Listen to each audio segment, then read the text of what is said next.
On this edition of Tech Trends, we look at technology and youth development. I'll be speaking to a youth leader. On our Tech Tip segment today, I'll share some reasons why you may want to encrypt your phone.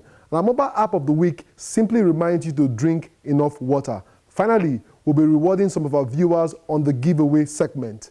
This is Tech Trends, and I am Chukwemeka Agbata.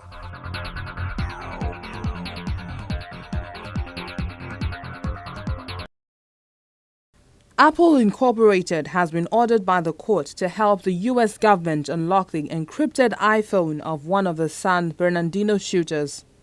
This has opened a new chapter in the legal, political, and technological fight pitting law enforcement against civil liberties advocates and major tech companies. The government argues that the phone is a crucial piece of evidence in investigating one of the worst attacks in the United States by people who sympathize with Islamic militants. But privacy groups warn that forcing companies to crack their own encryption endangers the technical integrity of the internet and threatens not just the privacy of customers, but potentially citizens of any country. It's actually a design of all phones. In other words, to enable the access to the one phone, you have to enable the access to all the phones, because you don't know in advance which phones are the ones that you're going to need to look at in the course of a criminal investigation. According to Rosenberg, FBI Director James Comey had politicized the San Bernardino investigation, saying the agency had been pushing Silicon Valley to make these changes in their devices even before the San Bernardino attack took place. There's actually something different going on here, because what's going on here is the FBI saying we're no longer talking about getting access to the records that Apple might have. We're talking about how Apple designs its cell phones. We want them to design the cell phone because in the future we may need some access to private records that we don't have right now.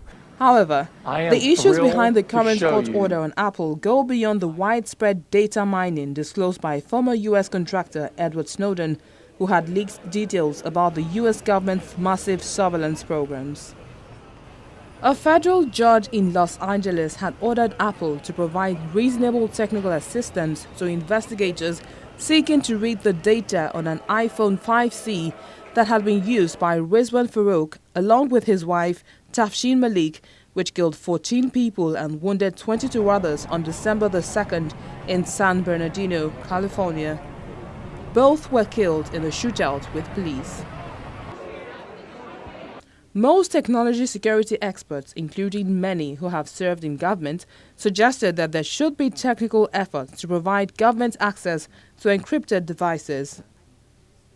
The argument has been made on and off since the 1990s, when the government tried and failed to force tech companies to incorporate a special chip into their products for surveillance purposes. So they may litigate this issue and they may debate it in the courts, but ultimately when the courts make their final decision, and we're a long ways from that, right? This has been one magistrate judge in California, another judge in the Eastern District of New York. That'll get litigated up through the courts of appeals, maybe even to the Supreme Court, but ultimately, companies have to comply with lawful process, and it's not unreasonable for them to fight it. At the same time, in this case, where you have a terrorist cell phone, a known terrorist, murdered Americans, you've got to ask yourself, is this the place for the company to put its foot down? If the federal judge, Magistrate Sherry Pym, rejects Apple's arguments, the Cupertino, California-based company can appeal her order to the district court and then up the chain to the 9th U.S. Circuit Court of Appeal in San Francisco and ultimately the U.S. Supreme Court. Apple officially launched its Apple Pay service in China in a partnership with China UnionPay that could escalate the country's mobile payment race. China is the 5th country where the service has been launched after the United States, Britain, Canada, and Australia. Some merchants are already accepting the in-store Apple Pay, while some are still skeptical about using it. The customers of 19 Chinese banks will be able to link their bank accounts to Apple Pay, and UnionPay has provided compatible point-of-sale terminals for users to complete the transactions.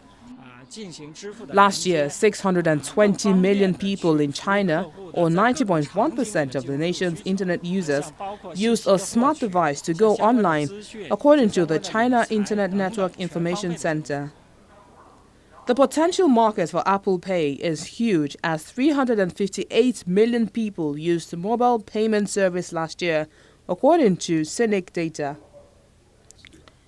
Chinese banks also tend to tap the booming online payment sector. Spanish taxi drivers partially shut down a central Madrid boulevard, beeping horns, setting off fireworks, and waving in protest of what they called unfair competition from private shared ride businesses like Uber.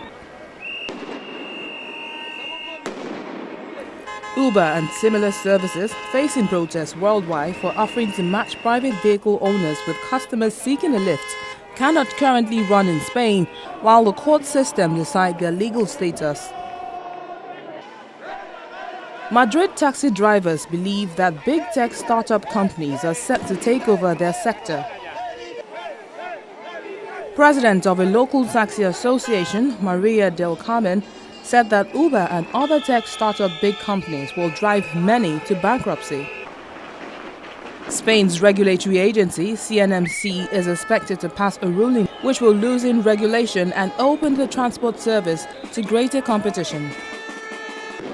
Such a ruling would pitch the heavily regulated taxi drivers, who must acquire licenses and offer their services according to closely watched rules, against untested drivers using car-sharing apps with little or no restrictions.